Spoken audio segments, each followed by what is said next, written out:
के पार। प्रणाम जी। सभी सुंदर साजी के चरणों में प्रणाम जी। सभी से मेरी हर बार की तरह ये रिक्वेस्ट है कि प्लीज कैमरास ऑन कर लीजिए। श्री प्राणनाथ ज्ञानपीठ की तरफ से संचालित ये आध्यात्मिक क्लासेस सिर्फ आपके लिए हैं। तो आप कैमरा ऑन करेंगे तो हमें अच्छा लगेगा, आपकी पहचान भी होगी। जो नए सुंदर साथ आए हैं, एक बार प्रणाम करके चाहे ऑफ कर सकते हैं, उनके लिए ये लिवरेज है, छूट है। लेकिन अब जो पुराने सोल बडीज हैं उनके लिए कोई छूट नहीं है। आप प्लीज आइए और कैमराज ऑन कीजिए। अशोक भैया पता है एक बहुत प्यारी बात कहते हैं, कहते कोई मुंह छुपाने वाला काम किया है क्या जो कैमरा नहीं ऑन करते।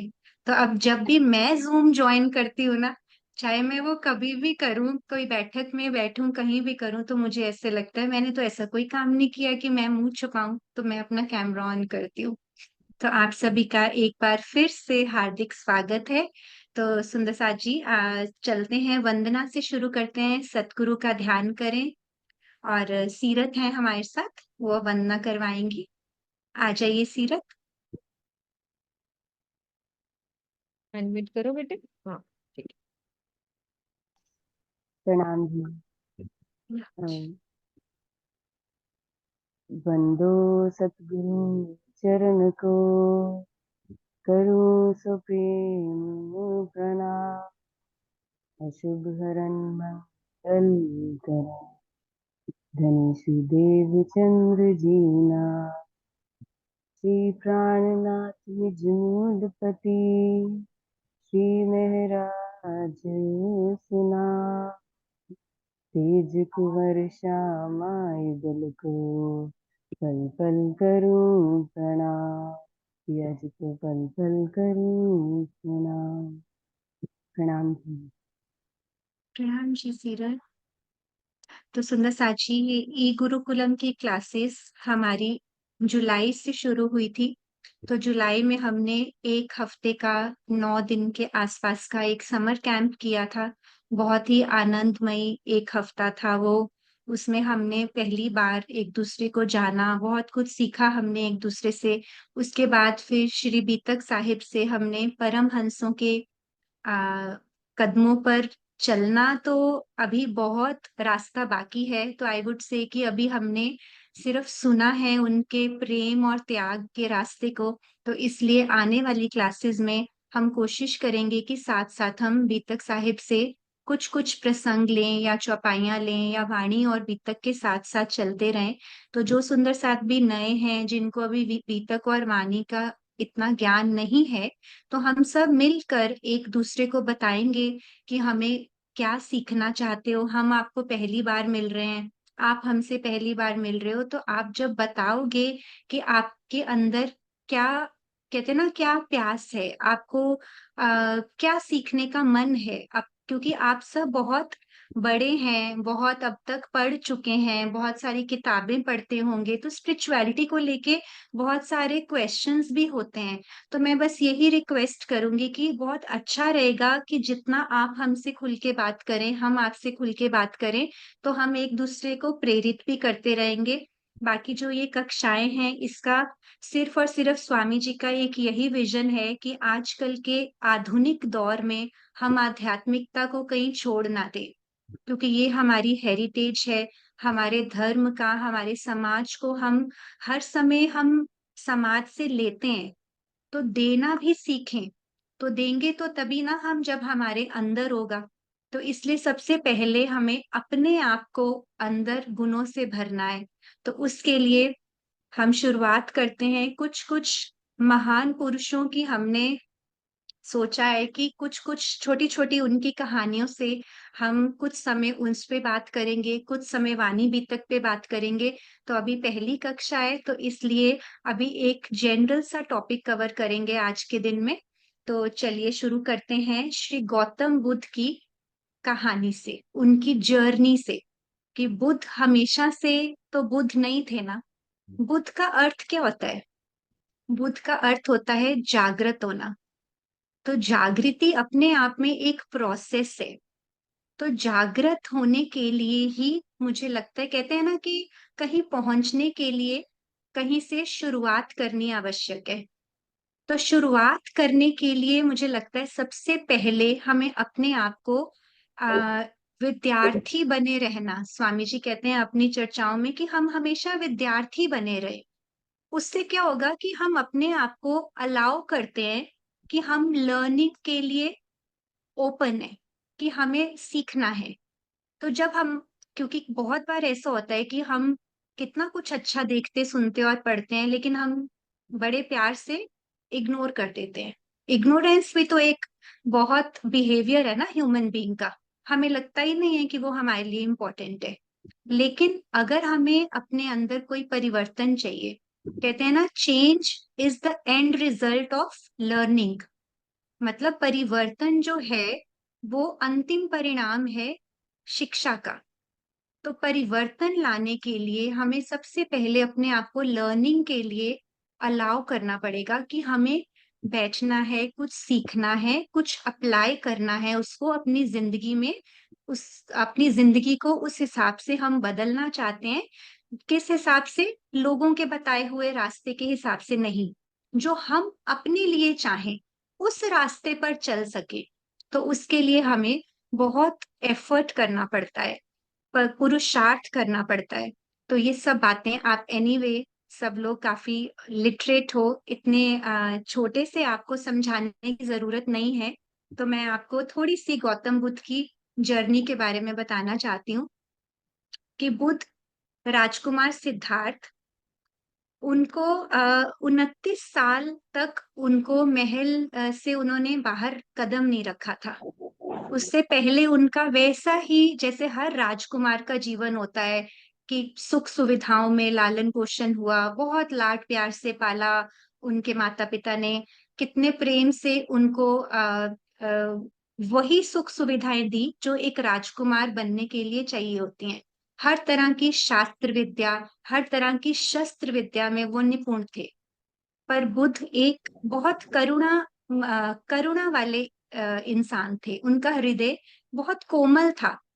कहते हैं कि जब वो घुड़सवारी सीखने जाते थे ना, तो घोड़ों की रेस होती थी वहां पे, वो रेस में पार्टिसिपेट करते थे तो जानबूझ के हार जाते थे, ये देखकर कि उनका घोड़ा थक गया है या कहीं उनका घोड़ा थक ना जाए।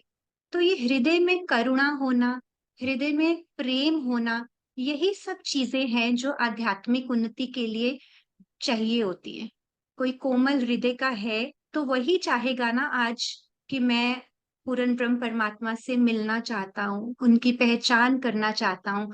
मैं अपने अंदर देखना चाहता हूँ कि क्या मेरे अंदर भी वैसी ही चेतना और वैसी ही शक्ति है जो मुझे आगे ले जाने में मेरी मदद करे। तो वाणी में बहुत प्यारी चौपाई आती है एक, मुझे पूरी नहीं याद है, मैं उसके 2 चरण बताती हूँ कि तुझ में भी वो तेज है, तुझ में भी वो तेज है और वाही कमल की बास।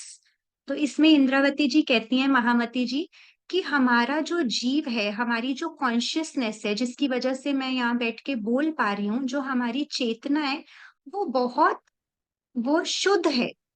लेकिन होता क्या है कि जैसे जैसे हमारे ऊपर माया कह लो या जो भी हमारे स्ट्रेसेस होते हैं, रूटीन की लाइफ होती है, वो उसको कवर कर देती है। तो हमें उस कवर को हटाना है basically. That is only known as जागृति। आत्म जागृति क्या है कि जीव का जो ओरिजिनल स्वभाव है ना, प्रेम, शांति, आनंद, किसको पसंद नहीं है ये? लेकिन हम डिफ्रेंशिएट नहीं कर पाते कि परमानेंट वाला कौन सा है और टेम्परेरी वाला कौन सा है। तो गौतम बुद्ध की मैं बात कर रही थी कि 29 साल में क्या हुआ कि जब वो महल से बाहर निकले तो उन्होंने 4 दृश्य देखे। पहली बार उन्होंने एक बीमार व्यक्ति देखा। उन्होंने अपने सारथी से पूछा, वो रथ पर थे, उन्होंने सारथी से पूछा, ये ऐसा क्यों है? तो सारथी ने कहा कि ये बीमार है और हम सब अपने लाइफ स्पैन में बीमार होते हैं।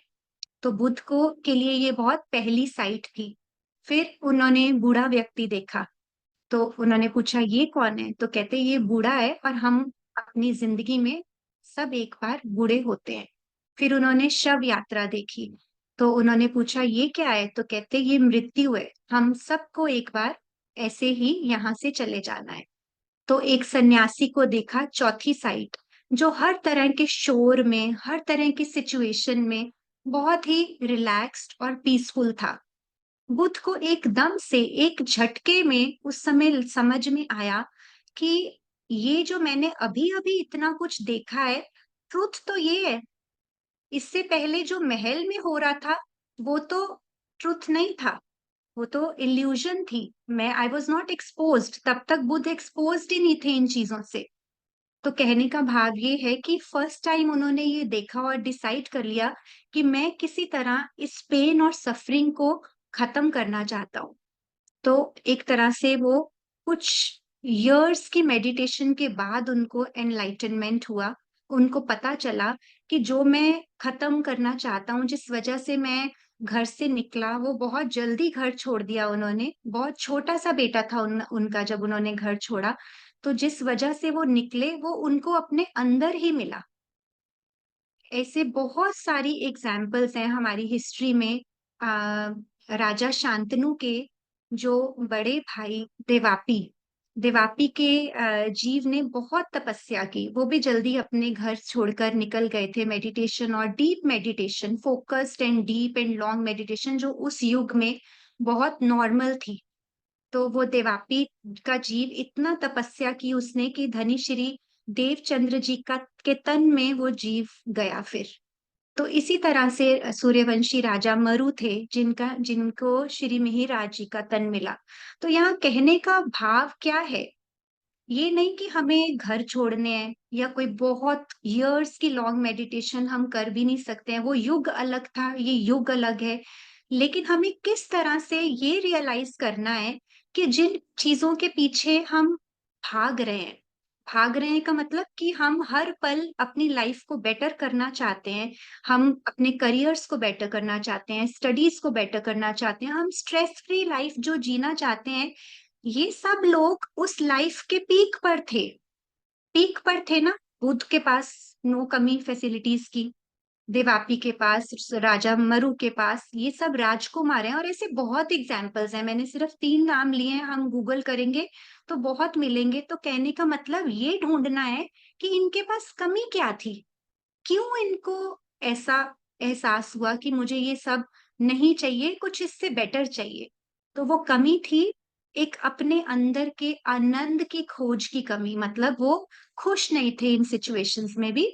तो कहने का मतलब कि हम जब कहते हैं, हम वो कहते यूज करते हैं ना आजकल, हम हंसते तो बहुत है, खुश नहीं है। तो वो एक रियल हैप्पीनेस जो होती है ना, हंसते हैं हम, बहुत हंसते हैं अपने दोस्तों में, फैमिलीज में, लेकिन कभी कभार हम इंट्रोस्पेक्ट करें, अपने अंदर झांक के देखें कि क्या हमें यही चाहिए, is this the goal of my life? क्या मैंने इसलिए ह्यूमन बीइंग में मेरा जन्म हुआ है? क्या हम कभी ग्रेटिट्यूड की फीलिंग में आते हैं? क्या कभी हम थैंक यू करते हैं गॉड को कि मुझे उन्होंने एनिमल नहीं बनाया, मुझे ह्यूमन बीइंग बनाया है? तो अगर ह्यूमन बीइंग बनाया है, कुछ तो एक्सपेक्टेशन गॉड की भी हमसे होंगी ना।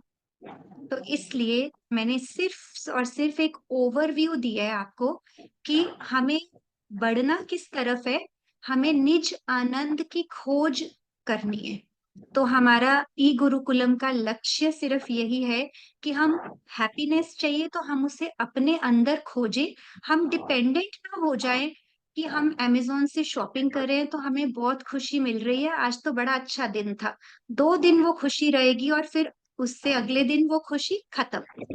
तो हमें टेम्परेरी हैप्पीनेस और परमानेंट हैप्पीनेस में डिफरेंशिएट करना आना चाहिए। और ये एक ही दिन में नहीं होगा। तो ये पूरी जर्नी है। हमारे परम हंसों ने हमारे लिए बहुत सारे पाथ डिजाइन करके छोड़ दिए हैं। आप सब सुंदर साथ हैं, आपने देखा होगा बीतक साहिब से जब हम प्रसंग लेते हैं तो हमें लगता है कि हमारी खातिर उन्होंने कितने कष्ट उठाए कि हमें घरों में बैठ के, एसीज में, अच्छे हाउसेज में बैठ के हम बैठक करते हैं, वाणी मंथन करते हैं। आप लोग सब बहुत अंडरस्टैंडिंग और सेंसिबल लोग हो। आप अपने आप को पहले पहचानो कि आपको क्या चाहिए, फिर उस रास्ते पर हम मिलकर चलें और फिर किस तरह से हम धीरे-धीरे अपने अंदर ही उस आनंद को प्राप्त करेंगे जिसके लिए दुनिया पता नहीं कितना खोज-खोज के थक गई, किसी को कुछ नहीं मिला। तो आज हमारे पास श्री कुलचम वाणी का इतना ज्ञान और प्रेम से भरा हुआ हमारे पास हमारे राची और श्यामा जी का साथ है, उनका वाङ्मय स्वरूप है। तो हम धीरे-धीरे अपने आप को वाणी के संग जोड़ें, जहाँ से अच्छी बातें मिले उनको सीखने की कोशिश करें, अपने व्यक्तित्व को आज से बेहतर बनाएँ। जैसी मैं कल थी, आज मैं कहूँ मैंने इम्प्रूव किया। जैसी मैं कल होऊँगी तो मुझे ऐसा लगे कि अरे मेरा पिछला दिन तो मैं एवरेज थी, आज मैंने कुछ नया किया। तो बहुत सारी चीज़ें हैं, हम धीरे-धीरे आने वाले सेशंस में इसको एक जर्नी की तरह कवर करेंगे। तो अभी मैं वृंदा जी को देती हूँ ताकि वो थोड़ा-सा हमें बताएँगी कि अगर निजानंद एक प्रोसेस है, तो उस प्रोसेस में हमारा सबसे पहला कदम क्या होना चाहिए? प्रणाम जी, वृंदा जी। प्रणाम जी, सभी सुंदर साथ जी के चरणों में प्रेम प्रणाम जी। आप सभी के अर्श दिल को बार बार सेजदा सुंदर साथ जी। अ, आपने अभी गौतम बुद्ध की बात सुनी। गौतम बुद्ध जो पहले सिद्धार्थ राजा सिद्धार्थ थे, किंग, ठीक है। बहुत छोटी सी आपने बात सुनी है उनकी। जब सिद्धार्थ जिस लाइफ में जी रहे थे, ऐसे एक राजा की तरह जब जी रहे थे, उन्होंने बहुत सी बातें ऐसी थी जो उनके लिए अनछुई थी, अनकही थी, अनसुनी थी, जो उन्होंने ना सुन पाए, ना कभी उन्होंने किसी ने उनसे कही भी नहीं। ऐसी बातों से वो बिल्कुल वाकिफ नहीं थे। ऐसी बातें उन्हें एक दिन पता चली, जो हमने अभी सुनी, कि कैसे उन्होंने एक वृद्ध को देखा, किसी एक मृतक को देखा। ये देखकर उनके दिल में सवाल उठे तो उनके साथी ने उन्हें जवाब दिए। अब जो जवाब दिए, उनका सवाल था क्या मैं भी बीमार होऊंगा? तो उनके साथी ने कहा हाँ, ये तो सब होते हैं। क्या मेरी भी मृत्यु होगी? तो हाँ, ये तो इस झूठे संसार का सबसे बड़ा सच ही यही है। ये पूरा संसार ही झूठ है, लेकिन इसका कोई एक सच अगर है ना, तो वो यही है कि मृत्यु तो सबकी होने वाली है। तो जब उन्होंने इन प्रश्नों के जवाब सुने, इन बातों को सुना, तो क्या किया उन्होंने? उन सिद्धार्थ से गौतम बुद्ध का सफर उन्होंने तय किया। उसके बीच में ऐसा क्या हुआ ये बातें सुनकर कि उन्होंने ये निर्णय कर लिया? उन्होंने अपने घर को छोड़ दिया, अपने माता पिता को छोड़ दिया, अपनी सबसे, ऐसा कहे ना, आज की मिस वर्ल्ड भी उनकी पत्नी के सामने फीकी थी, ऐसी उनकी पत्नी थी, उसे भी उन्होंने छोड़ दिया एक पल में। तो ऐसा क्या किया उन्होंने? उन बातों को सुनकर ऐसा क्या हुआ जिसके कारण उन्होंने इतना बड़ा निर्णय किया? कोई बता सकता है वो एक शब्द कि उन्होंने क्या किया? हाँ जी, किसी भी क्या समझ सुंदर में आ रहा है? साथी के दिल में। आप लोग इन्वॉल्व होगे, कुछ भी बोलो। सलोनी, श्रद्धा, विद्या, एकराज, क्या हुआ होगा बताओ, कुछ भी बोलो। उन्होंने अपना चिंतन किया, उनको क्या चाहिए अपने जीवन में और क्या। बिल्कुल बिल्कुल, बहुत अच्छा। बस यही जवाब चाहिए था और यही जवाब था हमारी बात का अभी, कि बिल्कुल उन्होंने जैसे ही इन बातों को सुना, तो सबसे पहले उन्हें सुनकर, एक कान से सुनकर दूसरे कान से निकाल नहीं दिया। उन्होंने अपने अंदर उसे ग्रहण किया और ग्रहण करने के बाद उस पे उन्होंने विचार किया, चिंतन किया, जिसे हम दूसरे शब्द में कह सकते हैं, उन्हें मंथन किया। बस हमें ये मंथन सीखना है। हमारी जिंदगी में यही एक कमी है कि हम ये मंथन ही नहीं कर पाते। अगर ये आ गया ना हमें, मंथन करना, यानी किसी भी विषय को, किसी भी बात को उसके ऊपर विचार करना आ गया ना सुंदर साथी, तो हम एक बेहतरीन रास्ते पे चल सकते हैं। जैसे अभी बीतक की कुछ बातें आपको बताई गई कि कैसे बीतक के प्रसंग है, कैसे, तो वो जो बीतक के प्रसंग है ना, जो सुंदर साथ ने हमारे लिए कुर्बानियां की है, हमारे लिए चले हैं, उन्होंने भी बहुत मंथन किया है, और जब मंथन किया है ना, तब उन्होंने धनी को पाया है। यानी एक प्रोसेस, अगर निजानंद को पाना है ना, तो सबसे पहले मंथन जरूरी है, चिंतन जरूरी है। तो गौतम बुद्ध ने, यानी सिद्धार्थ ने तो ये बातें ग्रहण कर ली दिल में। अब गौतम बुद्ध के पास, यानी कि सिद्धार्थ के पास कोई जागृत बुद्धि थोड़ी थी। उनके पास क्या वाणी थी? नहीं थी। तो उन्होंने अपनी विवेक बुद्धि से विचार किया, अपने विवेक से उन्होंने काम लिया, उन्होंने बहुत सोचा, और सोचने के बाद उन्होंने ये निर्णय किया। उनको इस विवेक के माध्यम से पता चला कि मेरा घर, मेरा परिवार, मेरी पत्नी, मेरा बच्चा, ये सत्य नहीं है। तो सत्य क्या है, जिसे मुझे ढूंढना पड़ेगा। और उन्होंने उसके लिए अपना सब कुछ छोड़ के, एक ही पल में उन्होंने ये विचार करके निर्णय कर लिया और सब कुछ छोड़ के घर से निकल लिए। तब वो सिद्धार्थ से गौतम बुद्ध का सफर तय कर पाए। देवचंद्र जी की बात सबको पता है, उनके दिल में भी 11 वर्ष की आयु में 3 सवाल खड़े हुए। उन 3 सवालों को खड़े होने के बाद उन्होंने छोड़ दिया होता कि जवाब मिलने होंगे तब मिलेंगे, मैं कोई मेहनत न करूं, मैं उसके ऊपर चिंतन न करूं, मैं उस पर मंथन न करूं, तो क्या देवचंद्र जी तारतम्य ज्ञान हमें दे पाते? नहीं दे पाते। जो सवाल सिर्फ उनके दिल में उठे हैं ना, उन सवालों के लिए उन्होंने 40 वर्ष तक मंथन किया है। 40 साल तक उन्होंने उसके लिए मेहनत की है। तब जाकर आज हमारे पास भी ये वाणी है। आज हम अपने आप को कुछ अलग दुनिया से समझ सकते हैं। जैसे आज अभी यहाँ गुजरात में बहुत नवरात्रि का अभी मतलब फेस्टिवल चल रहा है। उन सबको देखकर हमें ये लगता है कि हम इनसे अलग है, ये क्या कर रहे हैं। तो ये कैसे कैसे मिल पाया हमें? जब मेहनत उन्होंने की, जो मंथन उन्होंने किया, जो चिंतन उन्होंने किया। तो बस ये हमें सीखना है। और इसका अर्थ ये नहीं है कि सिर्फ हम वाणी को ही मंथन करना कह रहे हैं। जीवन में जो भी अच्छी बातें सुनते हैं, उन सबका मंथन कीजिए, उन सबका विचार करना है। मंथन का अर्थ ही होता है कि किसी विषय को, किसी बात को, उसको गहनता से सोचना, उसके ऊपर विचार करना। जैसे दूध सबने देखा है ना, कोई है ऐसा कि दूध न देखा हो? दूध जब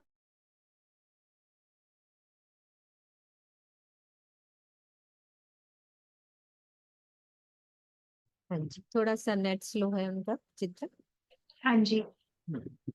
हाँ जी, तो वृंदा एग्जाम्पल यहाँ पे देना चाह रही हैं कि मंथन का हम एक एग्जाम्पल रोज अपनी किचन्स में देखते हैं। आगे जी वृंदा। जी, तो दूध तो सबने देखा है। दूध के अंदर ही घी समाया हुआ है, पर दिखता है? नहीं दिखता है। तो उस घी को पाने के लिए क्या करना पड़ेगा? मंथन मंथन करना पड़ेगा, मंथन करना पड़ेगा। तब उसके अंदर से दही है, मलाई है, ये सब कुछ अलग होगा, छाछ है, फिर मक्खन है। ये सब प्रोसेस से हम गुजरेंगे, तब हमारे पास वो शुद्ध घी हमें मिलता है। घी भी कैसा? शुद्ध।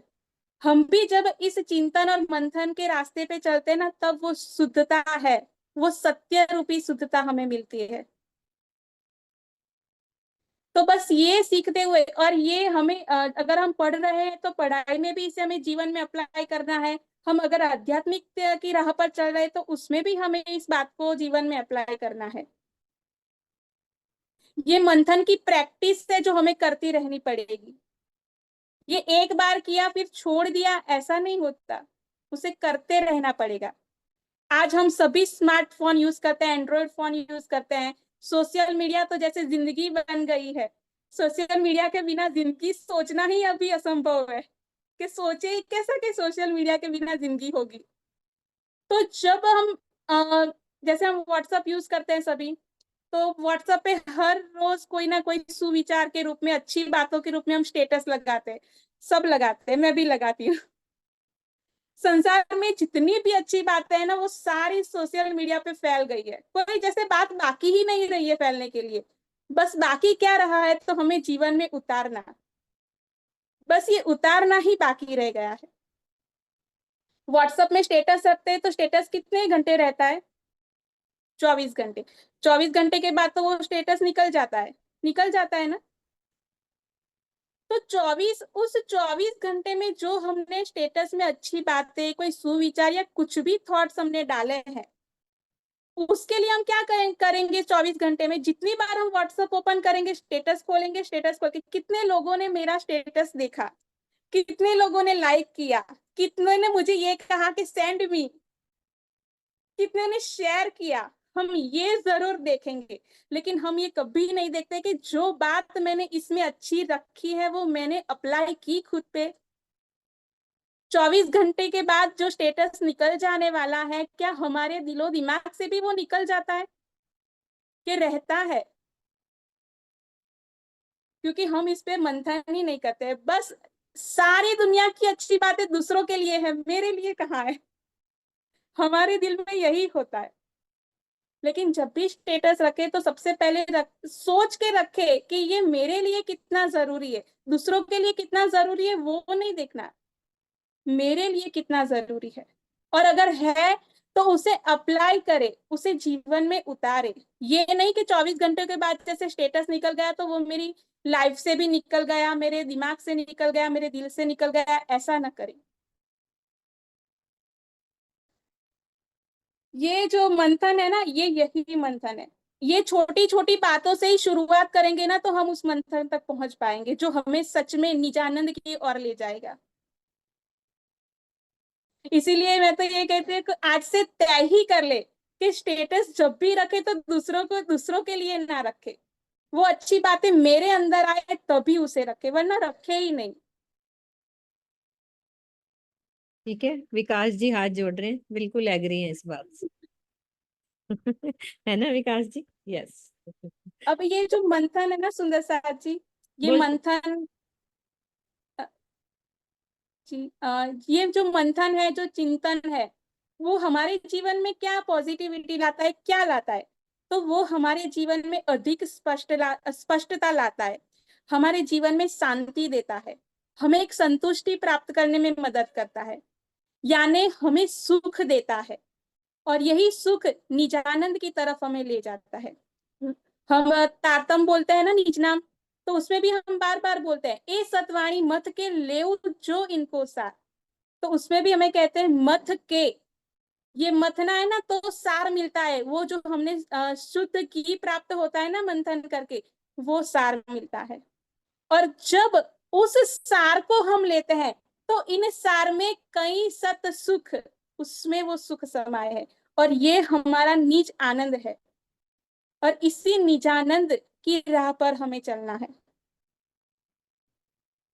हम जितना भी हमारी जिंदगी में एक बात हमेशा हम सबने महसूस की होगी, मैंने तो बहुत बार की है, कि हम जितना सत्य को मंथन नहीं करते ना, उतना अधिक हम झूठ को मंथन करते हैं। झूठ पे हम इतना मंथन करेंगे ना कि उसकी कोई लिमिट ही नहीं होती है। जैसे किसी ने हमें बोल दिया कि आपके बारे में किसी ने ऐसा कहा या इसने ये कहा, तो हम कितनी बार ये सोचते रहेंगे, यानी अपने अंदर मंथन चलता रहेगा, इसने मुझे ऐसा क्यों कहा। अभी तो हमें यही नहीं पता कि जिसने कहा है वो सच भी है कि झूठ है, वो बात सच्ची भी है कि झूठी, वो ही हमें नहीं पता होता। फिर भी हमारा दिल उसके ऊपर मंथन करना शुरू करे, इसने ऐसा क्यों कहा होगा, ऐसे कहने का कारण क्या होगा, क्यों मुझे ही कहा, मुझ पे क्यों कहा। ये सब जो सवाल उठते हैं ना सुनने के बाद, ये सभी अंदर मंथन चल रहा है तो उठ रहे हैं। यानी हमने झूठ पे कितना सारा मंथन कर लिया, पर हम सत्य को इतना मंथन नहीं कर पाते जितना झूठ को करते हैं। तो किसने क्या कहा इस पे मंथन छोड़कर धनी ने क्या कहा है, सच हमें क्या कह रहा है, उस पे हम ज्यादा मंथन करें। वाणी में बहुत सारी चौपाइयां है, मंथन के ऊपर है, सार के ऊपर है। उसमें एक चौपाई है विचार विचार विचार ही। बार बार धनी कहते हैं, एक बार दो बार नहीं, बार बार विचार विचार विचार करते रहो। ये एक अथाह गहरा सागर है, जितना इसके अंदर हम डूबेंगे ना, उतने अनमोल मोती हमारे हाथ लगेंगे। पर ये कब होगा? जब ये चरण हमारे दिल में बसा रहेगा तब। विचार विचार विचार ही, मतलब ये चरण, इतनी लाइन हमने अंदर बसा दी, विचार विचार विचार ही। तो बस सिर्फ विचार विचार विचार ही नहीं करना है, उसका भी विचार करना है। और वाणी में एक और भी चौपा है, उसका एक चरण है, तीन पाँव पाँव के हरफ का तुम लीजो दिल दे भाव। इसका भाव लेना है, जो सार हमें मिल रहा है ना, उस सार का स्वाद लेना है। फिर सार मिल गया, जैसे घी निकल गया, फिर घी डब्बे में भर के रख थोड़ी देना है, उसका उपयोग तो करना पड़ेगा ना, उसका टेस्ट तो लेना पड़ेगा ना। तो इस सार का जो टेस्ट है ना लेना, वो ही निजानंद है, वो ही सच्चा आनंद है। तो हमने ये किया, मंथन किया, मंथन करने के बाद उससे हमें सार मिला, और उस सार को ऐसा नहीं है कि बस स्टोर करके रख दिया, उस सार का हर पल स्वाद लेते रहे। और जितना स्वाद लेंगे ना, उतना हम निजानंद को पाते जाएंगे। और इस बात से, मतलब मंथन से जो अमृत निकलता है ना सुंदर सा जी, वो अमृत यकीन मानिए धनी के दिल का वो अमृत है, वो धनी का दिल है जिसे हम पा सकते हैं। तो हम जैसे धनी सागर है, उस सागर को हमें पाना है। बिना मंथन के हमारा जीवन एक ठहरे हुए झील सा है। जैसे कोई झील बहती बहती आ रही है, पर कहीं ठहर गई तो वो पानी तो बंद जाएगा। अगर बिना मंथन का जीवन देखे ना, तो ये बिना मंथन का जीवन झील की तरह ही है, वो ठहरे हुए जल की तरह, ठहरे हुए झील की तरह। पर अगर मंथन करते रहेंगे ना, तो हम बिल्कुल आगे बढ़ते रहेंगे, और उस सागर से हमारा मिलन होगा, वो सागर से हम मिल पाएंगे, जो सागर धनी का दिल है। तो बस आज पहली क्लास है सुंदर साथ जी, ज्यादा बातें न करते हुए, हमारा यही एक लक्ष्य था और बात थी दिल में, कि मंथन को समझे, मंथन कैसे करना है, और कैसे हमें धनी के दिलों की गहराई तक जाना है, वो पहले हम समझे। तो बस आगे की क्लास में हम मंथन और भी करते जाएंगे, और भी वाणी की बातों पे और वितक की बातों पे बातें करते जाएंगे। बस आज यहीं तक। प्रणाम जी। प्रणाम जी। और अभी आपको एक हफ्ता मिलेगा, क्योंकि हम अगले शनिवार मिलेंगे, मतलब अभी क्लास खत्म नहीं हुई है। मैं अभी बबीता दीदी को बुलाऊंगी। मैं वैसे ही बीच में एक बात कहना चाहती हूँ कि अब जो ये एक हफ्ता है ना, अब आज की क्लास में हमने बोला, तो अब नेक्स्ट टाइम आप हमें पहले बताएंगे कि आपने कोई भी ऐसी चीज जो सुनी हो, जो आपको लगा हो कि मुझे अच्छी लगी, या मैंने अपने जीवन में अप्लाई की, या मैंने पहले कभी की थी, या मैंने आज संकल्प लिया कि मैं वो करूंगा। तो अगर ऐसा कुछ है तो आप भी हमें बताइए, हम मिलकर इस रास्ते पे चलने वाले हैं। और अभी मेरे को ये आ रहा था दिल में सुंदर साथ जी की, अब हम बातें बहुत करते हैं, लेकिन होता क्या है कि हम जब एक बार इस बैठक से उठ जाएंगे, तो हम एकदम से फटाफट से अपने उसी स्टेट में आ जाते हैं। हमारा मन जो है इतना चंचल होता है कि बहुत जल्दी से चीज में रहता नहीं है। जैसे अभी वृंदा जी ने बहुत अच्छे से एक्सप्लेन किया ही आपको। तो मैं आना चाहती हूँ कि एक बार हमारे साथ डॉक्टर बबीता त्यागी जी हैं, तो हम इस मोमेंट में कैसे अपने आप को प्रेजेंट रखें। इस मोमेंट मतलब एनी मोमेंट, लाइक पूरे दिन में आप चाहते हो कि आप 1 मिनट, 2 मिनट, 3 मिनट किसी एक मोमेंट में रहो, तो how to be present in that moment is mindfulness. तो हम इन सब की धीरे धीरे आने वाली क्लासेस में प्रैक्टिकल अप्लाई करेंगे इनको। पर मैं चाहती हूँ दीदी सिर्फ ब्रीफ में थोड़ा सा माइंडफुलनेस के बारे में बताएं, ताकि हम उसको कर सकें, और हम यहाँ भी करेंगे जब हम मिलेंगे। तो डॉक्टर बबीता जी, जस्ट थोड़ा सा इंट्रोडक्शन। प्रणाम जी। प्रणाम जी, सभी को मेरा प्रणाम।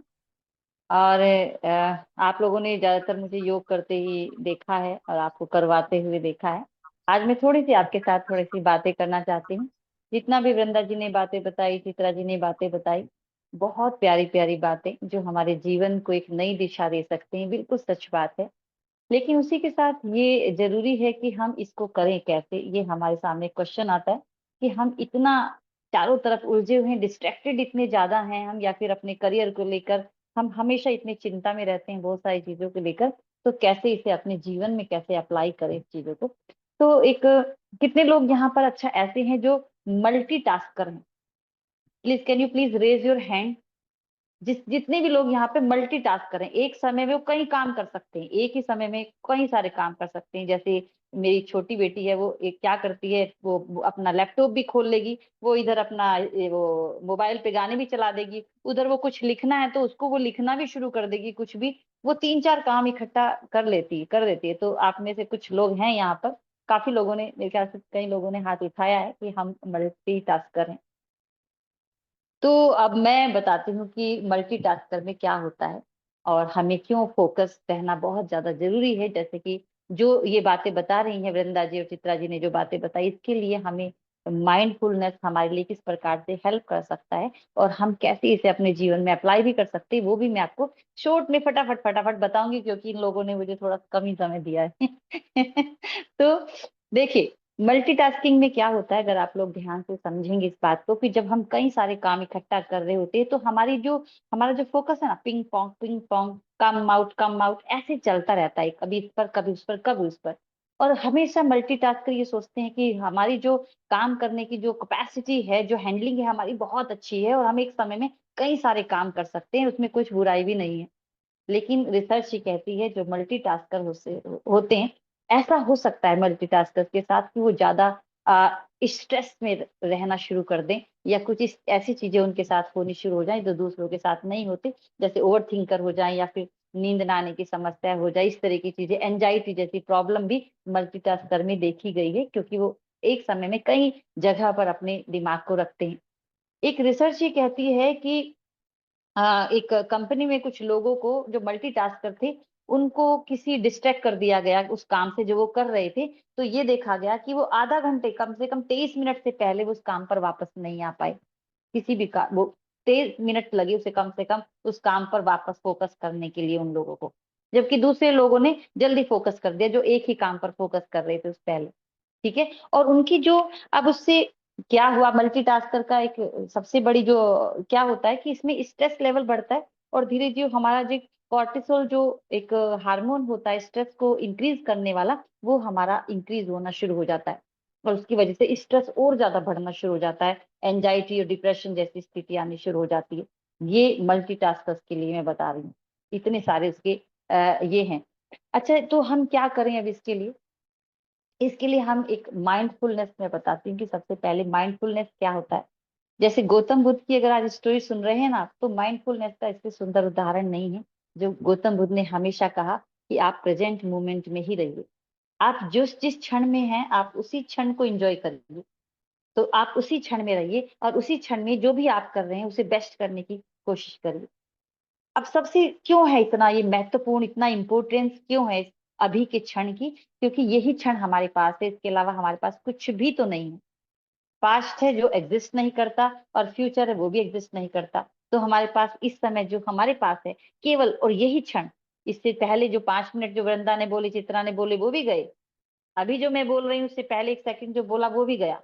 सो यही क्षण है। तो इसमें आप क्या कर सकते हैं, आप अवेयर होके मेरी बातों को सुन सकते हैं ध्यान से, मैं कह क्या रही हूँ, मैं कहना क्या चाह रही हूँ। ठीक है ना?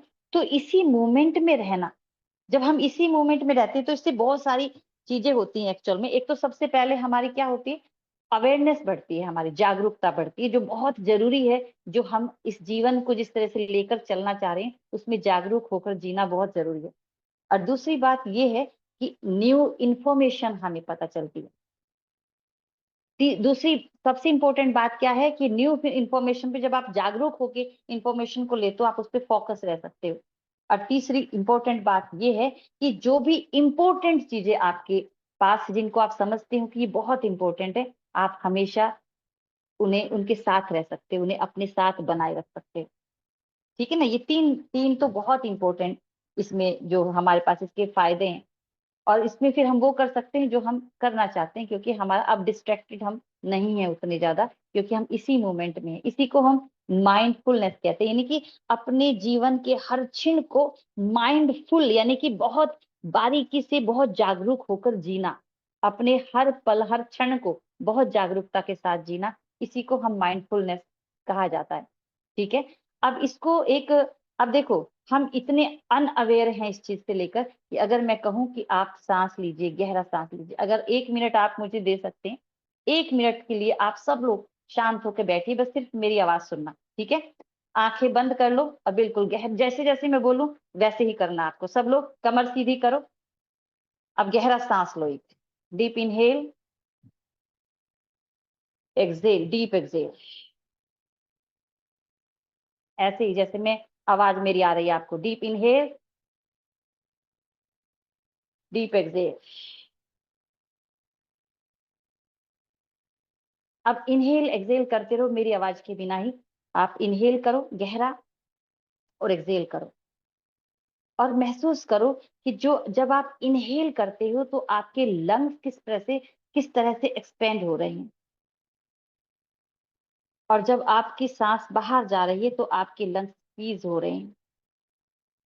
दीवारों से टकराते हुए, जो आपके नॉस्ट्रिल्स की जो दीवारें हैं उनसे टकराती हुई सांसों को आप महसूस करो, और फिर सांस को बाहर निकालो तो उस रिलैक्सेशन को महसूस करो। अपने कंधों को रिलैक्स छोड़ते हुए, अपनी आईब्रोज को ढीला छोड़ो, अपनी आंखों को रिलैक्स करो, और बिल्कुल रिलैक्स छोड़ते हुए उसको महसूस करो। हर सांस की रिलैक्सेशन को भी महसूस करो। इनहेल एक बार लास्ट फिर से करो, और फिर एक्सहेल करो, और महसूस करो उस जीवन को जो आपके अंदर जाता है हर सांस के साथ। Deep inhale and deep exhale, and then open your eyes. अगर आप इस तरीके से करते हैं तो आप देखना, मैं इसको आगे भी आपको बताऊंगी, इसके नेक्स्ट स्टेप तक आपको लेकर जाऊंगी, किस तरीके से माइंडफुलनेस में ये हमें हेल्प करता है, यानी प्राणायाम क्या है और किस तरीके से हम माइंडफुलनेस में इसको यूज कर सकते हैं। तो थैंक यू वेरी मच सभी के प्रेम प्रेम प्रणाम मेरा। प्रणाम जी दीदी। नेक्स्ट क्लास में हम सबसे पहले और अच्छे से थोड़ा टाइम लगा के हम ब्रीदिंग एक्सरसाइजेज और ये सब हर क्लास में पहले किया करेंगे। शुरू के 10 मिनट 5 मिनट हम इस पे लगाएंगे, ये बहुत इंपॉर्टेंट है टू बी फोकस्ड। और आज हमने क्योंकि संकल्प लिया है लर्निंग का, तो हमारे पास ज्ञानपीठ से बहुत प्यारी एक सेवा हुई है सुंदर साथ जी। एक ऐप है, वो है लर्निंग बाय डूइंग पे, कि लर्निंग करे बिना तो हम नहीं कर सकते, क्योंकि अभी अभी हमने पिछले 45 मिनट में यही सब सुना कि हमें करना पड़ेगा। तो एक बहुत सुंदर ऐप है जिसके बारे में सुरभि आपको बताती हैं, तो मैं सुरभि को बुलाना चाहती हूँ। सुरभि उसके बारे में डिटेल्स बताएंगी आपको। प्रणाम जी सुरभि। प्रणाम जी। प्रणाम जी सुंदर साथ जी। सो जैसे चित्रा दीदी ने बोला कि मतलब एक ऐप है जो ज्ञानपीठ की सुंदर साथ ने बनाई है। तो मैं आपको दिखाती हूँ, शेयर करती हूँ। Let me share my screen. जैसे अभी हम आज सीख रहे हैं कि मतलब हमको फोकस्ड कैसे रहना है, हमको हैबिट्स कैसे चेंज करनी है, और हमको कैसे गौतम बुद्ध जी से सीखना है। तो वो छोटी-छोटी चीज़ें जो हम चेंज कर सकते हैं, वो ये ऐप आपको बताती है। This is the character cultivator app. ये आपके एंड्रॉयड और आईफ़ोन सब पे अवेलेबल है। ये चित्र का आ इस रहा है, तो साइड कर दो। अच्छा, ठीक है। साइड में, हाँ अब ठीक है। ओके। हाँ, तो ये ऐप इसमें अभी आपको you can set your age. ये आपके लिए भी है, और आपके अगर बच्चे हैं या आप किसी मतलब आपके कोई बहन भाई कुछ भी, सबके लिए आई थिंक है। तो आप इसमें अपनी एज प्रोफाइल में सेट कर सकते हो, and then once you set it, आपको यहाँ पे डिफरेंट डिफरेंट रोज के टास्क मिलते हैं। आई थिंक मैं इसको ऐसे ट्रीट करूंगी कि मेरे को रोज का जैसे होता है कि आज मतलब कुछ जैसे अपनी सैटिस्फैक्टरी फीलिंग चाहिए होती है हमको कि आज हमने अपने लिए क्या किया। तो आई थिंक ये ऐप आपको रोज एक ऐसी चीज देगी जिससे आपको अंदर से खुशी मिलेगी कि आज मैंने एक स्टेप टुवर्ड्स माइंडफुलनेस और टुवर्ड्स राजी, कि हमारा अपने शरीर के लिए भी और अपने आजू बाजू सोसाइटी के लिए भी जो हम कर सकते हैं, उसमें एक एक चैलेंज आएगा डिपेंडिंग हम किस एज में है, हमारे लिए क्या किस लाइफ किस टाइम पे हमारे लिए क्या अप्रोप्रिएट है। तो जैसे ये अभी मैंने यहाँ पे 20 इयर्स का सेट किया है। तो यहाँ पे जैसे आज के दिन का है self care which is practice yoga, जो अभी बबीता जी ने इतने अच्छे से बात करी कि मतलब mindfulness yoga how this can help हमारे लिए। तो ऐसे रोज की चीजें आएंगी जो हमें इतना फुलफिलिंग भी लगेगा कि every day I am doing something for my self.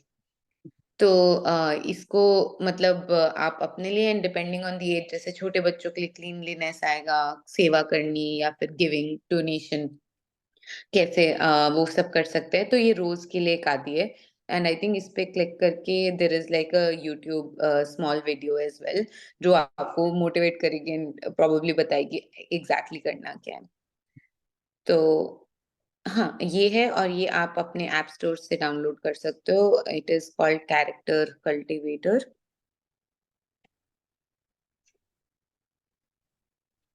This is the app जो आप डाउनलोड कर सकते हो और इसमें लैंग्वेज सपोर्ट भी है, हिंदी और इंग्लिश। सो जैसे आपको कंफर्टेबल है आप वो लैंग्वेज यूज़ कर सकते हो। ओके, क्वेश्चंस अगर हैं तो आप बता सकते हो। मैं स्क्रीन शेयरिंग जी, बंद किसी सुंदर साथ को अगर नहीं समझ में आया है, क्योंकि ये एक कैरेक्टर कल्टीवेटर ऐप की तरह आपको रोज एक टास्क देंगे। तो आप हर रोज इवनिंग में, आप जैसे अपने ऑफिस से आए, कभी कॉलेज से आए, कभी किसी तरह से भी आप इवनिंग में टाइम चुराएंगे कि आज मैं, जैसे सुरभि ने कहा, अपने लिए कुछ करूं। क्योंकि हमारी अब ये जर्नी अपने लिए ही अंदर जाने की जर्नी है, बाहर से भीतर। तो ये टास्क के माध्यम से हमें जो रूटीन की हमारी हैबिट्स है ना, वो डेवलप होंगी। तो जैसे एक महीने में हमने 30 टास्क कर लिए, तो at end of the month कितनी सेटिस्फैक्टरी फीलिंग होगी, तो दिल से अपने आप से शुक्रिया निकलेगा ना। तो ये हमारी इस तरह से जर्नी का एक बहुत प्यारा पार्ट है। और सुंदर साथ जी, अभी हाँ, एक हमने ज्ञानपीठ के द्वारा एक हेल्पलाइन का है। मीनू जी, आप एक बार वो स्क्रीन शेयर कर दीजिए। जी सुंदर सा जी, अभी क्या होता है कि जैसे ये हमने एक हेल्पलाइन नंबर बनाया है। हेल्पलाइन का नाम है योर स्पिरिचुअल साथी। तो हमारे सोल बडी हैं पूजा जी, तो इसमें उनका नंबर है। कभी क्या होता है कि जैसे आपकी आध्यात्मिक जर्नी के दौरान आप कुछ ऐसी बात करना चाहते हो जो आप यहाँ बैठक में नहीं कर सकते, आपको अलग से उसके बारे में कोई नॉलेज चाहिए या कोई डाउट है, anything you come across, like आपके कॉलेज में आपको कभी कभार, हमारे पास बच्चे जो आते हैं कि वो पूछते हैं कि हम राज्य के बारे में अपने फ्रेंड्स को कैसे बताएं। तो अगर कोई इस तरह के पर्सनल क्वेश्चंस हैं या कोई आध्यात्मिक जर्नी में आपको किसी भी तरह की प्रेरणा चाहिए, तो ये नंबर मैं ग्रुप में शेयर कर दूंगी, तो आप इनको अप्रोच कर सकते हैं। तो इस तरह से मैंने शुरू में ही कहा कि ये ना हो कि सिर्फ हम ही आपसे बात करें, आप भी हमसे बात करें। ये उसके लिए ये पोर्टल बनाया गया है।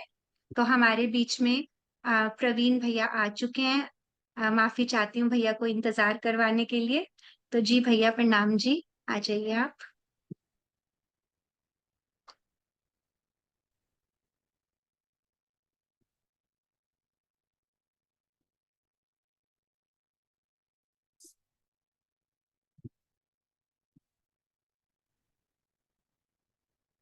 सभी को मेरा प्रणाम।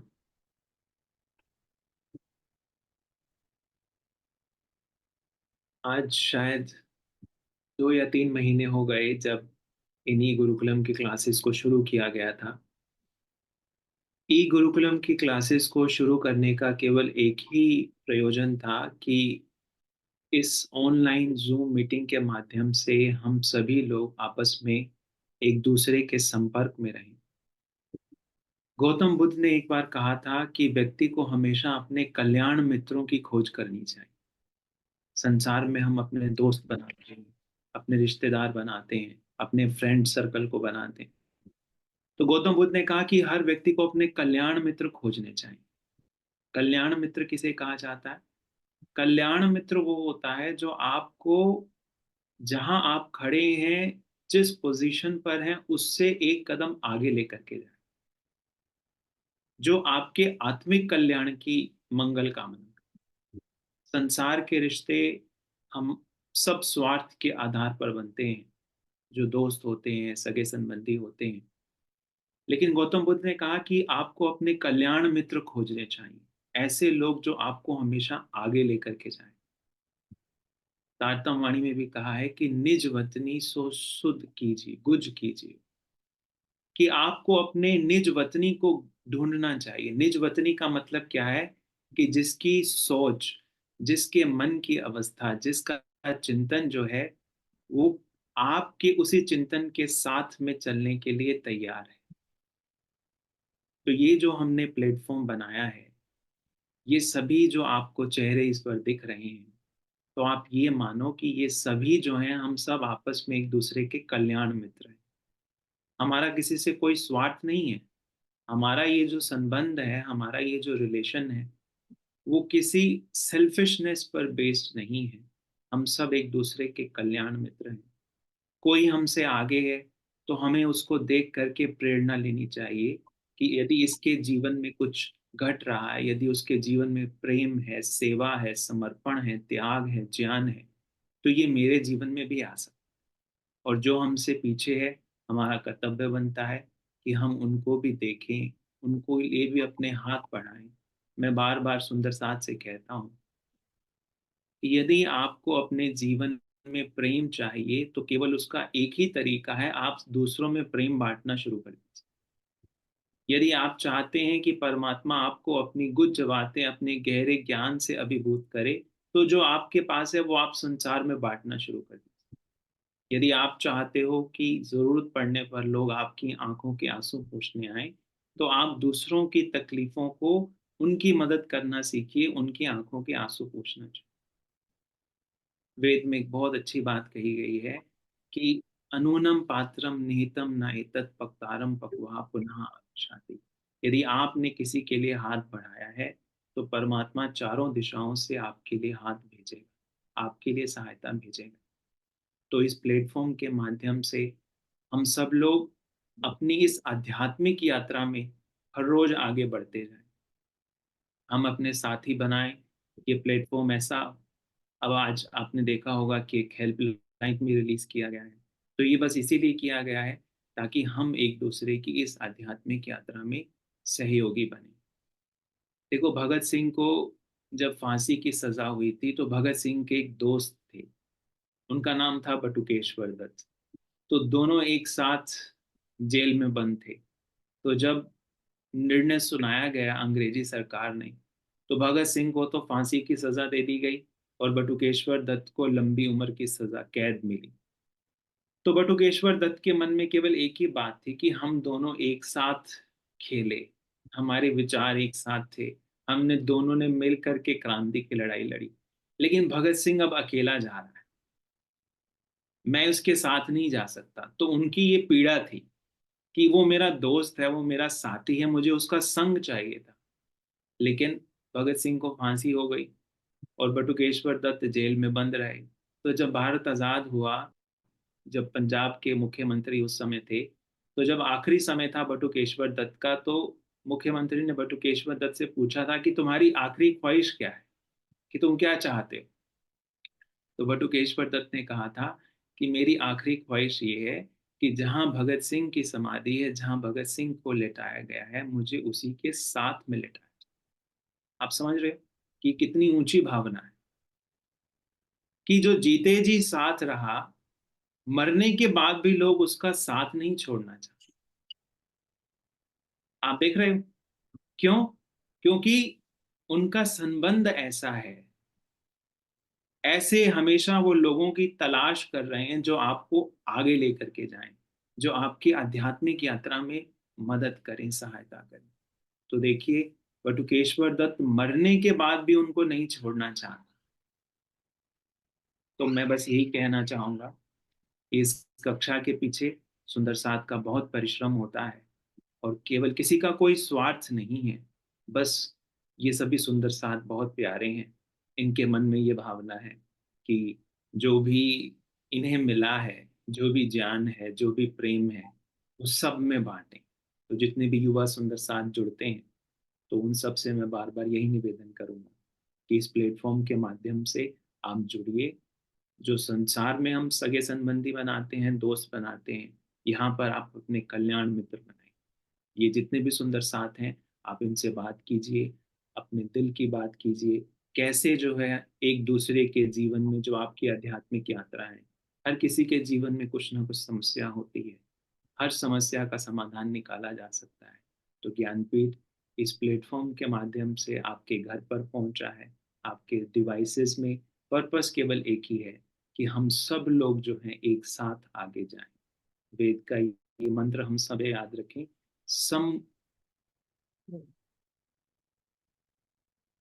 एक साथ मिल करके, एक साथ साथ हो करके, एक हमारी वाणी एक हो, हमारे जीवन में उस अखंड परमात्मा का जो ज्ञान है।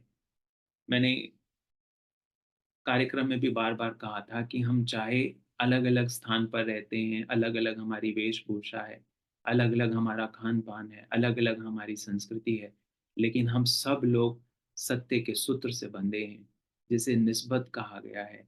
हम सब लोग निस्बत की डोर से बंधे। तो हम सभी लोग इस प्लेटफॉर्म के माध्यम से हर रोज कुछ ना कुछ, हर कक्षा में कुछ ना कुछ नया सीखें, जीवन में आगे बढ़ें। यही मेरी मंगल कामना है। सभी सुंदर साथ, युवा सुंदर साथ, जहाँ जहाँ पर भी रहते हैं, अपने आसपास में भी अधिक से अधिक लोगों को अपने इस प्लेटफॉर्म के माध्यम से जोड़ें, ताकि हम सब लोग मिलकर के एक दूसरे की आध्यात्मिक यात्रा में साथी बने, सहयोगी। जी प्रणाम जी भैया, आपके चरणों में बहुत बहुत धन्यवाद। मैं चाहती हूँ सुंदर साथ जी, अगर अभी हमारे पास 5-7 मिनट हैं, अगर किसी के कोई प्रश्न है, कोई बात करना चाहता है, तो अभी हम रुक सकते हैं। अभी थोड़ा सा टाइम है, तो कोई कुछ कहना चाहता है, कोई कोई भी बात, अगर जिनके कैमरास ऑफ हैं, जाने से पहले अगर वो कुछ कहना चाहते हैं कैमरास ऑन करके, नहीं तो फिर आनंद मंगल करेंगे। ठीक है सुंदर साथ जी। तो सुंदर साथ का साथ प्यारा, हम सब सुंदर साथ हैं, तो हम इसको पहचाने, इस शब्द को एक शब्द मात्र ना रख के, इसके इसके पीछे की भावनाएं एक दूसरे की समझे कि सुंदर साथ का मतलब क्या है, और हम सुंदर साथ की रहनी में आए। यही हम सबका लक्ष्य होना चाहिए। तो इसी के साथ अगले शनिवार फिर से मिलेंगे। तो मीनू जी आनंद मंगल लगाएंगे हम, या वृंदा जी गाएंगी? हाँ जी, अच्छा ठीक है, तो आइए सब मिलके आनंद मंगल करते हैं। बस एक मिनट।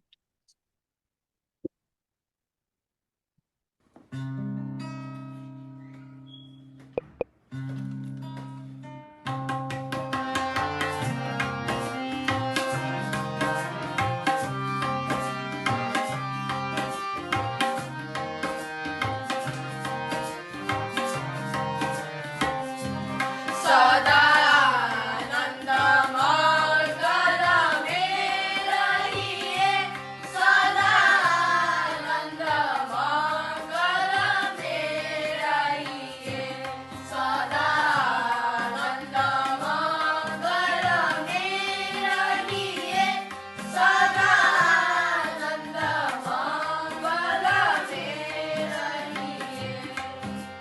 महाप्रसाद चरण अमृत, महाप्रसाद चरण अमृत, ये सुख साथ में पाइए, सदा आनंद मंगल में रहिए, सदा आनंद मंगल में रहिए।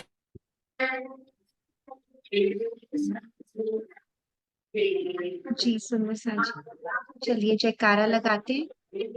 बोलो श्री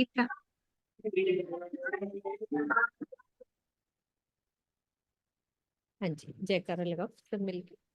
बोलो श्री प्राणनाथ प्यारे की जय, श्री सतगुरु महाराज की जय, पन्ना धाम की जय, सर्व सुंदर साथ की जय। प्रणाम जी, सभी सुंदर साथ जी। प्रणाम जी, सभी सुंदर साथ।